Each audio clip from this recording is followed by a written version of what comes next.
The humiliation of Germany's defeat and the peace settlement that followed in 1919 would play an important role in the rise of Nazism and the coming of a Second World War just 20 years later.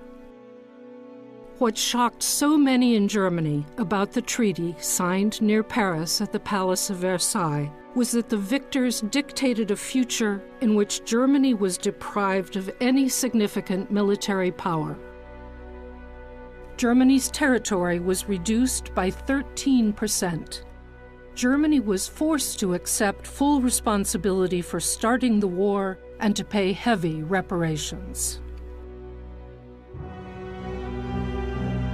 To many, including 30-year-old former Army Corporal Adolf Hitler, it seemed the country had been stabbed in the back, betrayed by subversives at home and by the government who accepted the armistice. In fact, the German military had quietly sought an end to the war it could no longer win in 1918. It cannot be that 2 million Germans should have fallen in vain, Adolf Hitler later wrote. We demand vengeance. Many veterans and other citizens struggled to understand Germany's defeat and the uncertain future. Troops left the bloody battlefields and returned to a bewildering society. A new and unfamiliar democratic form of government, the Weimar Republic, replaced the authoritarian empire and immediately faced daunting challenges. Thousands of Germans waited in lines for work and food in the early 1920s. Middle-class savings were wiped out as severe inflation left the currency worthless. Some burned it for fuel. Economic conditions stabilized for a few years, then the worldwide depression hit in 1929. The German banking system collapsed, and by 1930, unemployment skyrocketed to 22%.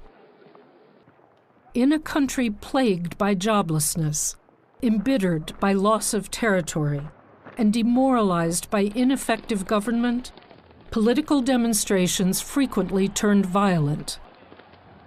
Many political parties had their own paramilitary units to attack opponents and intimidate voters. In 1932, 99 people were killed in the streets in 1 month. Right-wing propaganda and demonstrations played on fears of a communist revolution spreading from the Soviet Union. New social problems emerged from the impact of rapid industrialization and the growth of cities. Standards of behavior were changing. Crime was on the rise. Sexual norms were in flux. For the first time, women were working outside the home in large numbers, and the new constitution gave women the right to vote. Germany's fledgling democracy was profoundly tested by the crumbling of old values and fears of what might come next. Adolf Hitler had been undisputed leader of the National Socialist German Workers' Party, known as Nazis, since 1921. In 1923, he was imprisoned for trying to overthrow the government. His trial brought him fame and followers. He used the jail time to dictate his political ideas in a book, Mein Kampf, My Struggle. Hitler's ideological goals included territorial expansion, consolidation of a racially pure state, and elimination of the European Jews and other perceived enemies of Germany.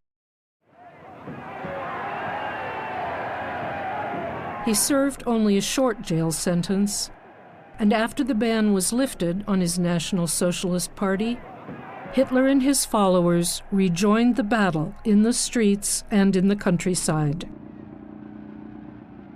The Nazi Party recruited, organized, and produced a newspaper to spread its message. While downplaying more extreme Nazi goals, they offered simple solutions to Germany's problems, exploiting people's fears, frustrations, and hopes. In the early 1930s, the frequency of elections was dizzying. So was the number of parties and splinter groups vying for votes. Hitler proved to be a charismatic campaigner and used the latest technology to reach people.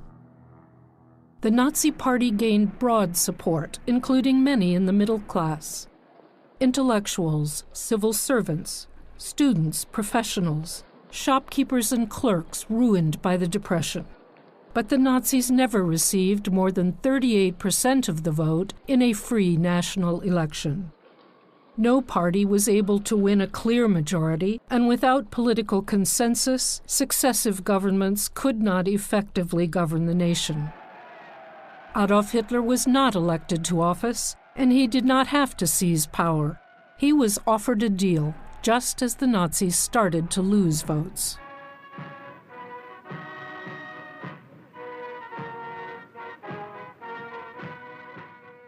In January 1933, when the old war hero, President Paul von Hindenburg, invited Hitler to serve as chancellor in a coalition government, the Nazis could hardly believe their luck.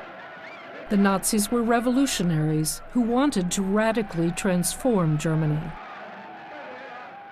The conservative politicians in the new cabinet didn't like or trust Hitler, but they liked democracy even less, and they saw the leftist parties as a bigger threat.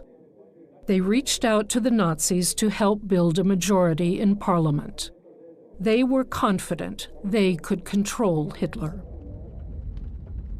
1 month later, when arson gutted the German parliament building, Hitler and his nationalist coalition partners seized their chance. Exploiting widespread fears of a communist uprising, they blamed communists for the fire and declared emergency rule.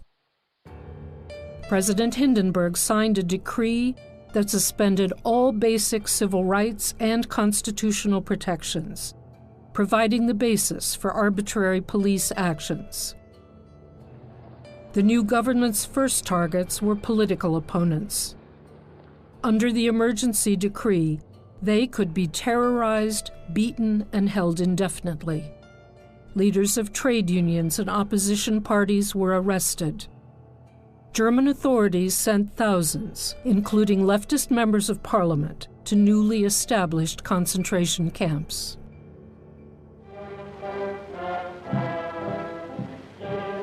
Despite Nazi terror and brutal suppression of their opponents, many German citizens willingly accepted or actively supported these extreme measures in favor of order and security.